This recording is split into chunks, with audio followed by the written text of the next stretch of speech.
All right, welcome into A to Z Sports Prime Time on this Monday, June the 2nd.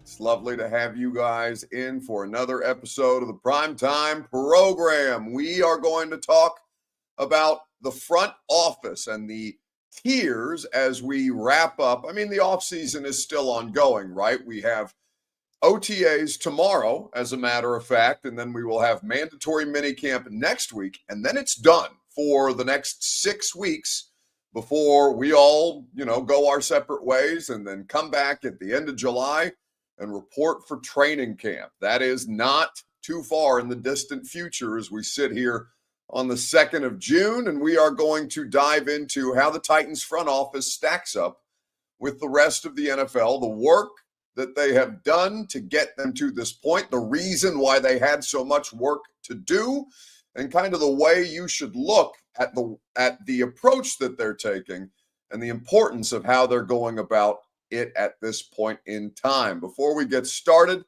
need you guys to share the broadcast around on Facebook, YouTube, Twitter, and Twitch. Look at you guys already freaking out.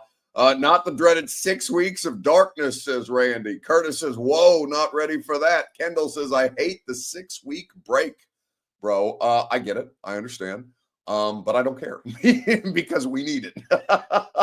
We need the opportunity for all of us. And obviously I'm not doing, anything as labor intensive as the players or the coaches or the scouts or the front office staff and things of that nature. But damn it, we need our break. And you're not going to take that from us, even though it makes you go on hiatus for a period of time from your precious football.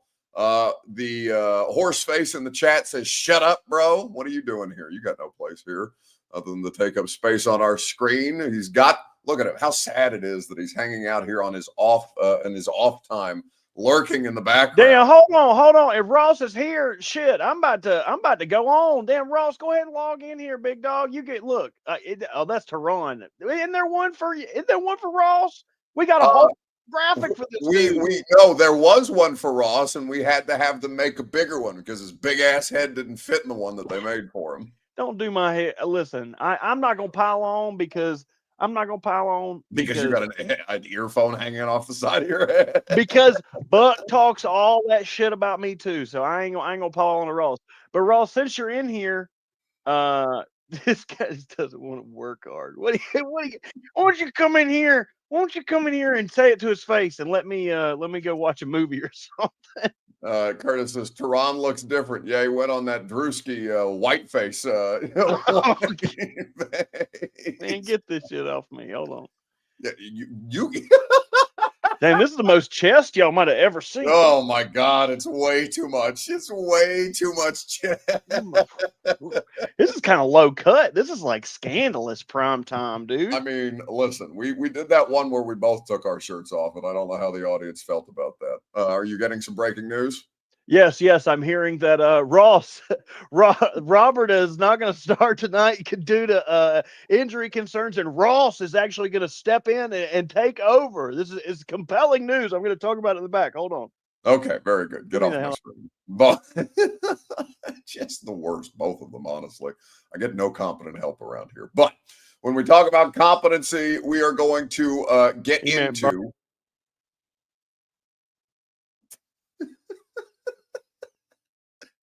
have you been working? No, Burke has been working out. I don't know about Bert. I wouldn't take a workout away from that image that you just saw, other than, he's it's like that movie 8 Crazy Nights where they talk about that boy that needs a training bra. We may have to invest in one for Robert Lee Walsh. Either way, we are going to dive into the front office tiers, and we'll quit wasting time and we'll get ready to do this together. You're going to hear from Brian Callahan and a variety of other people involved in this process, and we'll look forward to having a great show. Share the show around. You know how it works: Facebook, YouTube, Twitter, and on Twitch in the comment section. If you're hanging out on Twitter, please retweet the show in the bottom right-hand corner of your screen. If you're on Facebook Live, you can share now to public. That's in the bottom left. And if you're on YouTube or on Twitch, like the video, subscribe to the channel while you're there. We always appreciate your participation. We certainly appreciate when you share the broadcast around. Let's go ahead and get it going on this Monday night. Welcome into A to Z Sports Prime Time from the VIP Play Studios. I'm your host, Buck Rising. Hello. Proud as always to be presented to you by the wonderful people in the VIP Play app. Bet $5, get $100 in bonus bets when you play like a VIP with a VIP guarantee. It's where the world comes to play using that promo code ATOZTN in the VIP Play app today. By Two Rivers Ford, the South's most trusted Ford dealer. Online at tworiversford.com. Quality American-made Ford vehicles, award-winning customer service is what they offer, and employee pricing for everyone at Two Rivers Ford in Mount Juliet or online at tworiversford.com. And by TrueMath Fitness in the Gulch, where your first workout is free as a Middle Tennessee resident. No workout ever recycled or repeated at truemavfitness.com. All right. So I think that when we talk about the front office structures and the way that NFL organizations have been managed over the course of the last, let's just say the last decade, the Titans are a pretty interesting case study here because they have had significant success, arguably as much success as almost as any other time in their Titans era in 28 years of the Titans being here in Tennessee, the exception, of course, being the first couple years that they were here, the Super Bowl run, making it out of the AFC Championship game, where they have appeared in the AFC Championship game several times, but it's been, of course, outside of the last 2 decades since the Titans made a Super Bowl appearance, and I don't have to remind you what happened in that lone Super Bowl appearance. So, with that being said, let's take a look at the last 10 years, and let's break NFL organizations up into 4 tiers. Tier 1, obviously, being the most elite, the best possible front office structure, the most stable front offices anywhere in the NFL over the course of the last decade. And Tier 2, Tier 3, Tier 4 being the worst as a result. So, where would you stack the Titans up? What tier is the Titans front office in? Or I guess the way that we have asked you this question on Facebook, YouTube, Twitter, and Twitch is, where would you rank the Titans' new look front office? And really, where would you rank the Titans front office over the course of the last decade? So remember, that includes 4 general managers. That's Rustin Webster, John Robinson, Rand Carthon, now Mike Borgonzi / Chad Brinker, who you see, I keep pointing the wrong way. There he is. Chad Brinker. I'd be a terrible weatherman. Chad Brinker, who is the president of football operations and who Mike Borgonzi directly reports to. So over the course of the last decade, the last 10 years, 2015 ahead of 2025, tier 1, 2, 3, or 4, where are the Titans in that 4-tiered system? Let me know in the comment section. We'll discuss at length together. Right after I remind you that your Two Rivers Ford take, of course, is presented by the South's most trusted Ford dealer. That's Two Rivers Ford, where employee pricing for everyone is going on right now. Two Rivers has been in business for over 4 decades. Speaking of 4 tiers, Two Rivers Ford has only elevated their experience as a Tier 1 operation over the course of the last 4 decades plus. Two Rivers Ford in Mount Juliet or online at tworiversford.com for more information today. All right, so where are the Titans over the course of the last decade? Eric Davis says we are the worst in the NFL, talking about the Tennessee Titans. And really, when you look at, Robert had a graphic, and I can't remember if it was from the 33rd team or if it was from NFL.com. I can't remember exactly where he pulled the information from, but the Titans have gotten as little production as anyone out of their first-round picks, except for the Raiders, who have had a worse run of first-round talent acquired. They did a WAR analysis, essentially, wins above replacement, right? If you're a baseball fan, you're familiar with the statistic of WAR, but they applied it to NFL front offices and specifically to NFL production out of first-round picks.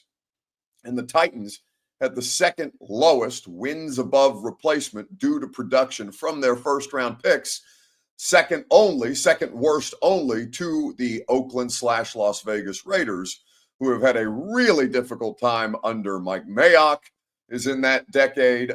And I think Reggie McKenzie is in that decade, now a Titans front office staffer. So Reggie McKenzie, then Mike Mayock, then Dave Ziegler, 2 of the 3 who are working in the Titans front office. right now. So the Raiders are definitively have gotten the worst amount of production or the least amount of production out of their first round picks. And that's since 2020 for what it's worth. So that's over the course of the last 5 years. We're flushing this out over the course of the last 10 and how you view the way that the Titans with 4 different general managers have gone about this. Now, of course, we understand that Cam Ward has the ability to shift all of this and that this is Mike Borgonzi's first round pick running the show here specifically, and how much Cam is going to make a difference, if at all, remains to be seen. It's way too early. They don't even have pads on just yet. And that's the thing that we are all, not so patiently, I think, in the case of you guys, but for the rest of us who are looking to see how this plays out, we are all patiently awaiting what the Cam Ward era of Titans football is going to look like, given the amount of investment that they have in him at this point in time. But where would you place the Titans in that tier system if we went 4 tiers deep, top tier being the best, or tier 1 being the best, and tier 4 being the worst? So Travis Knight says tier 2 so far. Let's see. If we have a 7-win season or better, I'd say that the current front office is tier 2. But again, I'm talking about the organization over the course of the last 10 years. So that would help their case, but it would not, I don't think that a 7-win season, and of course, drafting a franchise quarterback or a quarterback that looks like a franchise guy, would help do a lot of good work for you that way, especially given how much you've struggled. But think about Rustin Webster, all right? So 2015, Marcus Mariota was their first-round pick. This does not include Lawan, by the way, who was a Rustin Webster first-round pick. He was 2014, though. So that's been over a decade ago. Marcus Mariota and then Rustin Webster was fired. Then you go to John Robinson, who drafted with his first-round pick Jack Conklin. And, of course, in that same draft was Derrick Henry and Kevin Byard, which was, super helpful. But there was a lot of other pieces and parts in that draft class specifically that did not help, including Kevin Dodd and Austin Johnson, who wasn't a particularly special player for any period of time.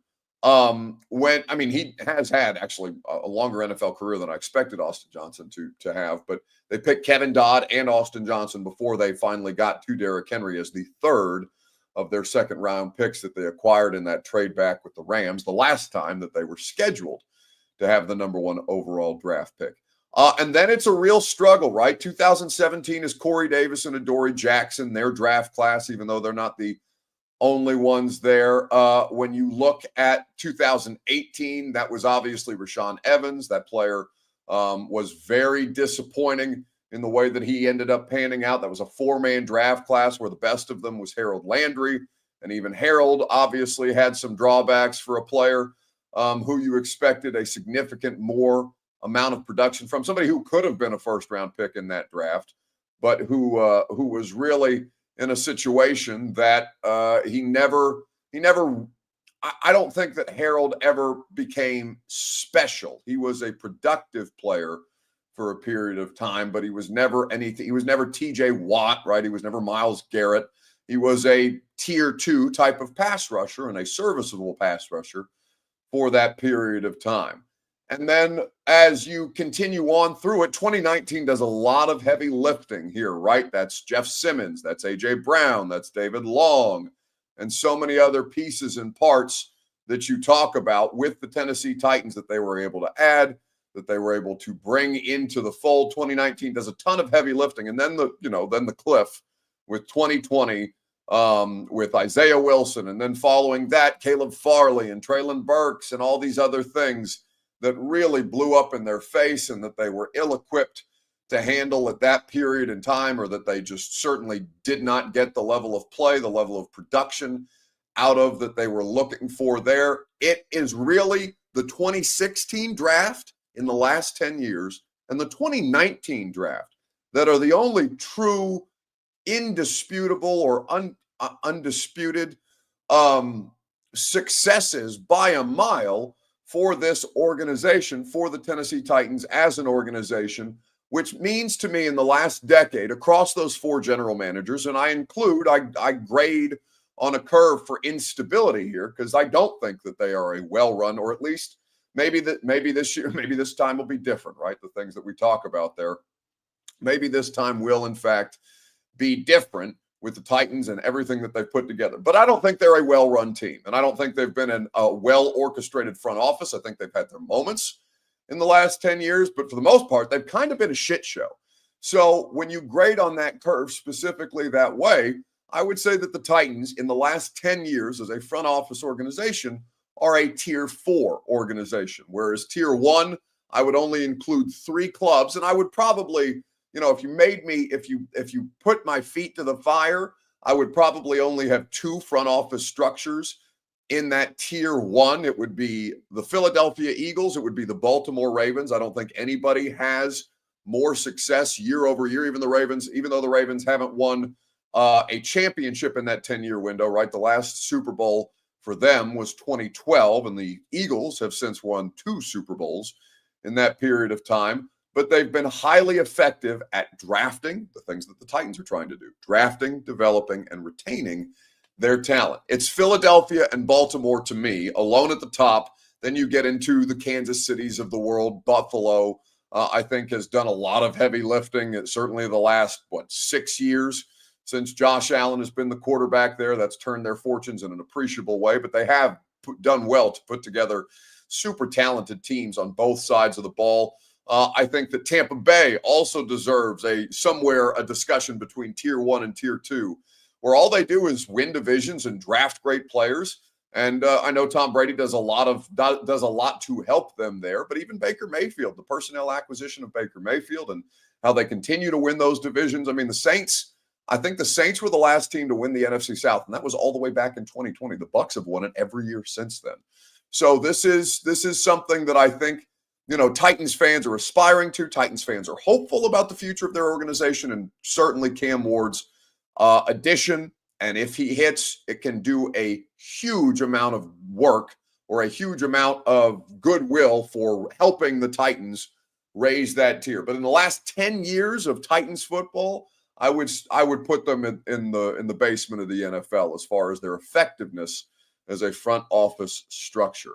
And we'll hear how they went about, because this will make a difference. We'll hear from Brian Callahan how they went about the scouting process and the addition of Cam Ward here in just a second, right after I remind you that the Primetime program is made possible by the wonderful people at by TrueMav Fitness. TrueMavFitness.com for your first workout free as a Middle Tennessee resident. Was at TrueMav on Friday. Love a little Arm Farm Friday with Worth and the gang. Their coaching staff, awesome. Their facilities, top-notch, and it's conveniently located for you in downtown Nashville in the Gulch. Go to TrueMavFitness.com for more information today. And like I said, your first workout is free as a Middle Tennessee resident. So how can the Titans get out of the basement, the bottom of the barrel of NFL front office structure? Well, certainly hitting on QB1 would go a long way to that effect. And that's something Brian Callahan talked with Greg Cosell and me about, a month ago today at the Install Live, when he was kind enough to lend us his time and his player evaluation talent.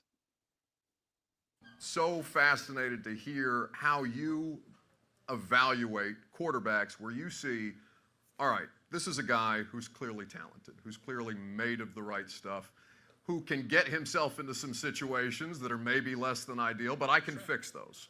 Yeah. Those are correctable. Sometimes. Sometimes. How did you come to the decision as a group with you and Mike Borgonzi and Chad Brinker and the rest of the Titans powers that be that this was going to be your guy? Well, you look at a lot of things. The talent is the first and foremost. And the tape, when you watch it, his arm talent jumps off the tape. His ability to process, I think, is where you start to look. But what you really are trying to find is what kind of makeup and what sort of processing ability does the quarterback have. Is when you look at how he looks at defenses, where he finds completions, where the space is in the defense, how quickly he finds those spaces. And that's where it really started to jump off. And then you see the makeup of the person, which I think, as a lot of you have probably already seen, just a phenomenal young man. I mean, So that is an excerpt from the install with Greg Cosell, the Install Live. By the way, Greg is coming back next week for a mandatory minicamp. We're going to do some special interviews while we're there as well. Nothing quite to that. We're not going to do a whole live show with 300 of you in the house, but we are looking forward to Callahan invited Greg specifically back after the live show. I think he's going to get a lot of good access to the building, to the coaches, to the players while he's here over the course of those 3 days. And then he'll be able to share some of the information with you guys, which you can exclusively get if Bert would be so kind as to drop the Spotify. Robert, let's drop the Spotify link to the podcast itself in the comment section for you at your convenience. If you want to get ahead of that, obviously we're doing episodes every week, but when Greg comes to town next week, we will have another round of special interviews specifically. And I think we're going to have some, I'm going back out to OTAs tomorrow. Robert and Lucas are going to hold it down in studio while I head out to the practice field. And I was talking to the Titans about setting up some special interviews in the next couple of weeks specifically. So I will let you know more information. I will tell you that the 4 players that I did ask to speak with yesterday, we're not going to do all 4 of them, but that I would like one of the 4, and the Titans are working to accommodate that. As a matter of fact, I want to make sure that I have my list in front of me. I asked for tomorrow, Femi Oladejo, Xavier Restrepo, Calvin Ridley, or Cody Barton. Those are the 4 that I requested. So hopefully one of those 4 we're able to accommodate, and we will have that interview for you on the Wednesday radio show. Because I don't want to try and do it live. Then end up having like 5 minutes left in the live show after practice ends, and you guys not be able to get the full experience. We want to make sure we do those interviews right. So we will make sure that we have those things for you. Let's see. Travis Knight says, will there be an install like that next year? Yeah, there's one every year. That's the 3rd one that we've done. And I mean, as far as I know, I'm not going anywhere. I've got 2 more years on my radio contract. We're in a contract year for A to Z, but we've got 2 more years left on the radio show deal right now. And, as far as I know, nobody's planning on sending me packing, but some of you would be delighted by that fact. So let me not get ahead of myself. We always try to be patient with those things. But yeah, for the next 2 years at bare minimum, I will be doing install lives for you all. So we will be doing, I shouldn't say I will be doing, but me and Greg and the rest of the great team at the Analog and the Zone who help us put those things on. And Coach Callahan really seemed to enjoy, told me several times over that he could have talked football for many, many more hours than we ended up spending. So, I think we've continued to elevate the live show each and every year. When it was just me and Greg, and then doing it. So me and Greg did the first one, just us. Then ran Carthon 2 years ago. Callahan, this most recent one. And, who's to say we don't up the ante and continue to elevate the level of programming that we're bringing you, as long as, your owner doesn't get a wild hair and start firing people again, I think at this point. Anyway, with everything that we, Ocho says 100 more years of book. You better hope not. Well, I don't want to live that long. Once I get to 75, I'm probably good. Getting old looks awful, and my vanity just can't take it. I would rather you put me down early than let me get to the point where I look like, Skeletor. But that's just me. You know how I go. All right. So the Titans are a bottom tier, a tier 4 organization in the last 10 years. Obviously, Cam Ward looking to turn that around. So my question to you would be, who is the best front office in the NFL over the course of the last decade, so 2015 to 2025? You guys can tell me right after I remind you that the Primetime program is made possible by VIP Play. Download the app today. Bet $5 and get $100 in bonus bets with all the things that they bring with promo code ATOZTN is how you get involved. Where the world comes to play, over 200 leagues for you to wager on and to enjoy. Promo code ATOZTN in the VIP Play app. Gambling problem, call 1-800-889-9789. Terms and conditions do apply. Must be 21 plus and in the state of Tennessee to bet in the VIP Play app. So let's see. Andrew says his Botox won't hold that long. Baby, I go every 3 months. We're cooking. This shit ain't moving. I'll be 100 years old and still have a forehead this smooth, like an ice rink. Don't you worry about me. We stay strapped around here.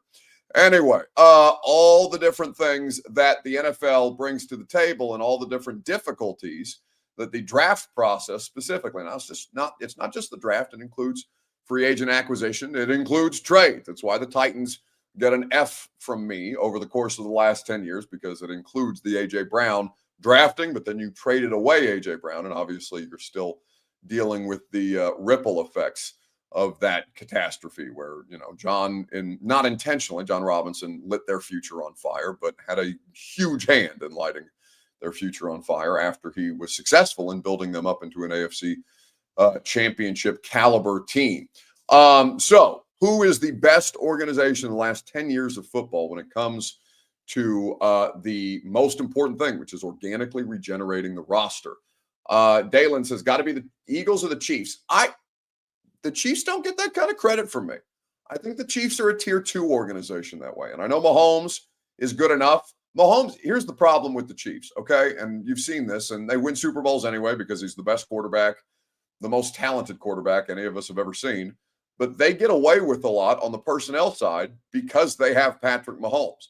They haven't necessarily lit it up on the offensive side of the ball. They were a good organization when John Dorsey drafted Patrick Mahomes and Travis Kelce and Tyreek Hill.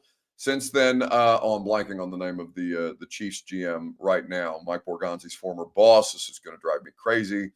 I can't think of the Chiefs GM off the top of my head right now, but he is somebody who took over. Brett Veach, thank you, Robert. Brett Veach is the Chiefs GM who took over after all those different pieces and parts were already on the roster.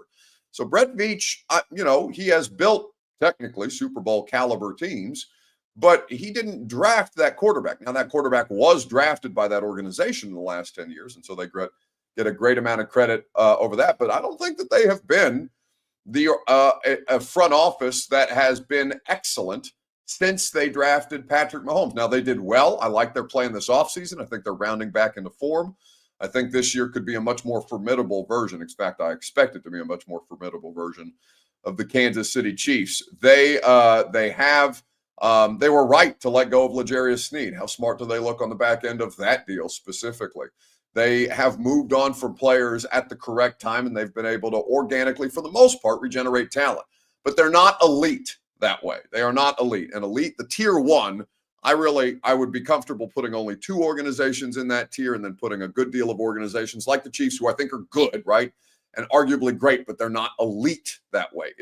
To me, it's the Eagles and it's the Ravens. I would probably give the Eagles the edge there in how much great work Howie Roseman has been able to do. And they have their misses, right? They have Andre Dillard as a first-round pick. They have Jalen Reagor as a first-round pick. They have not been the best in the world, but they have been successful enough and are good enough to make up for their mistakes that way. But it's between the Eagles and the Ravens to me. This is Ravens general manager Eric DeCosta talking about his draft strategy in a recent media appearance. For me, an important study called The Loser's Curse by Richard Thaler, who's an economist, and Cade Massey, who's a professor at Penn now. And the idea of it basically is that teams simply don't do any better drafting than anyone else. You're all going to be about the same, right? So the idea that you're going to trade up, and basically that the draft is inherently sort of a luck-driven process. Now, I don't believe that, but there is an element of luck involved. So if you think about that, and if you accept that premise, then you're trading up for a player that you think is better than anyone else, right? And you think that team's going to draft him. Right. But most of the time, they're not going to draft that player. And so what we've seen over the years is that player is probably going to fall to you. Could he be selected? Yes, but there's no guarantees that player is going to be better than the player that you end up getting. Yeah. So they call it the loser's curse because the team at the top, it's like, oh, he's got the first pick in the draft. Well, you know what? The player that they select, we've seen this many times. There's no guarantees that player is going to be better than the player that gets selected at 25 or 30 in the first round. And so all things being equal, I know I'm doing a lot of talking about this, but it's a passion of mine. All things being equal, right? The fact that no one really knows who's going to be better than anyone else, the only rational approach is to get more at-bats, is to pick more. And so what we've seen over the last 5 years, but especially this year, everyone seems to be drafting players the same players. So it's like going to a restaurant with 20 of your best friends, and there's 20 things on the menu, but all 20 of you are ordering one of the same 3 entrees, right? You're all getting the steak and you're all getting the pasta. Maybe a few guys are getting the crab cakes, but nobody's going after the vegetarian option, right? And nobody's getting the lamb. Everybody's eating the same things. That's kind of what the draft has become in some ways. And I don't know if that's because of the incredible media coverage, all the so-called draft experts, right? All the people that are putting up mock drafts and consensus boards and things like that. But for me, the idea of having more picks means I have the chance of getting more players. So that is Eric DeCosta, the Ravens general manager, talking about their compensatory pick strategy, and nobody has been as good as the Ravens with the compensatory pick strategy at this point in time. Dre on twos says Detroit and Philly deserve elite status, tier 1. Detroit just got here, and Detroit is probably going to have a significant fall from grace that way. The Lions don't belong anywhere near near this conversation. In fact, save the last 4 years, I would probably argue that Detroit is tier 3 if we're going a decade plus at this point. They have no championships. Do the Lions have a playoff win?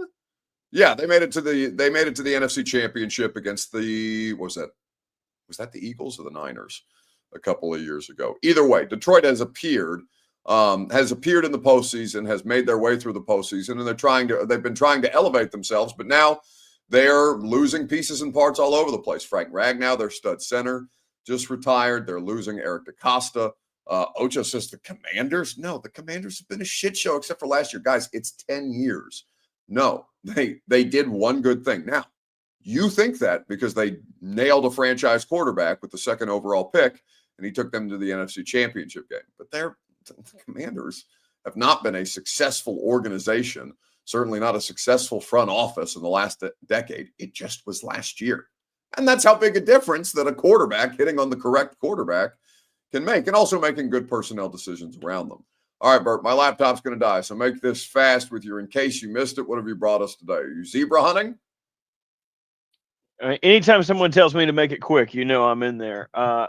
So yes, this is how I know I'm upset. I'm upset with Tennessee. Everyone, when they talk about Tennessee ball fans, they like to picture people in their overalls and a big ding spitting jug on their porch. But Yep. when I heard this weekend that y'all had a zebra on the loose and they had time to make a news report about it and wasn't nobody asking for recipes, I knew this was not the redneck town for me. A pet zebra is still on the loose this morning after officials say it escaped from its new owner over the weekend. Jaxie Pitchen spoke with a zookeeper this morning.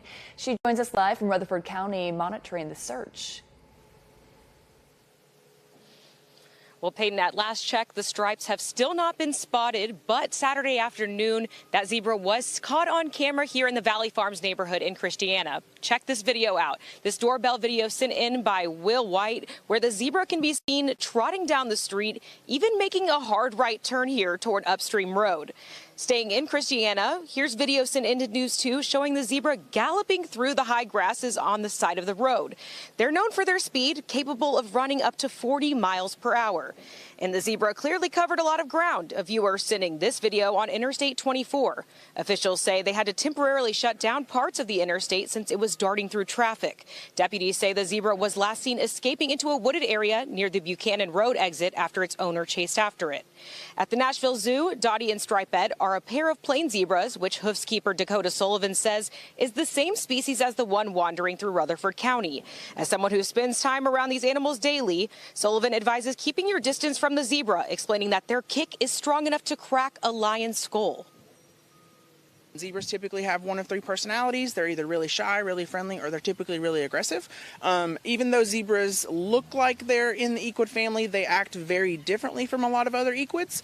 They typically have a lot stronger of a kick, and they have just a lot more of a flighty response as opposed to like horses or donkeys. So the best thing to do is if you see the one that's currently running around is just kind of give it a wide berth and just make sure that you give it enough space that it feels comfortable and you feel comfortable not getting injured from the animal.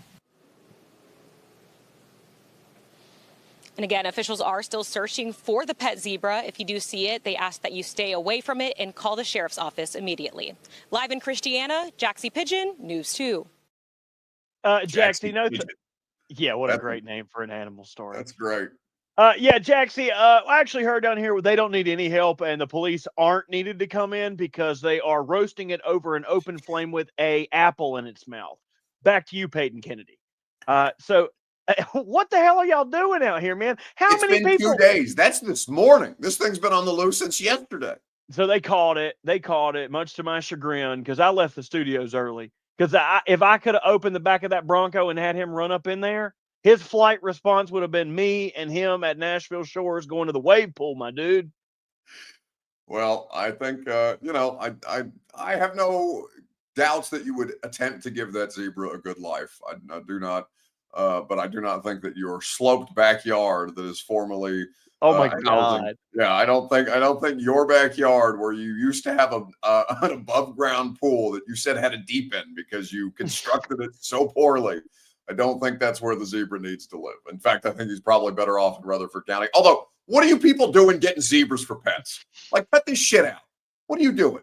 I don't wish death upon people because that feels a bit cruel. But like, if you're messing with wild animals as pets, like, it's just a situation where you're testing nature, and nature does not like to be tested. And whatever befalls you as a result, if you get your skull cracked by a zebra because you decided they're cute and you want to keep them at home, you dumbass, that's population control as far as I'm concerned. The only reason I would want it is because it would help me maintain the backyard. No longer would I have to mow. That zebra would eat everything in sight. It'd probably be muddy as hell back there. But I'd be cool with that. I would also be cool with trying a zebra steak out. I hate the cakes, but I think I'd love the steaks. You hate zebra cakes? No, they're all terrible. Any of those gas station pastries, they're all dog shit. Upset. They're all terrible. I got so fat as a kid because zebra cakes were absolute gas. But Hostess, anything Hostess, Little Debbie, zebra cakes, starry cakes, all dog shit cakes, as far as I'm concerned. Unless they want to spend money with us, and then I'll eat those daggum. I bring a dog shit cake right down here. I'll eat it on prime time. All right, well done by Robert Walsh. That's going to do it for us tonight. We appreciate you guys hanging out. Radio show tomorrow from 10 to 1. I will let you know which Titans player I'll be interviewing out of practice. We'll have live updates from practice. I will be out there. Bert and Lucas will be back in the studio. Wednesday, we're having Walker Zimmerman on from the U.S. men's national team in Nashville SC. He just got called up, as a matter of fact, to the U.S. men's national team. He was not on the initial roster, but they have made a move in that direction. So we're looking forward to having Walker on the show on Wednesday. Should be a fun week of shows. And good to be back in the swing of things with the rest of the crew intact. Have a great rest of your evening. No prime time tomorrow after practice, obviously, because we take Tuesday nights off. But we will have plenty of updates for you throughout the course of the radio show tomorrow, and we'll do that from 10 to 1 on 104.5 The Zone. See you guys.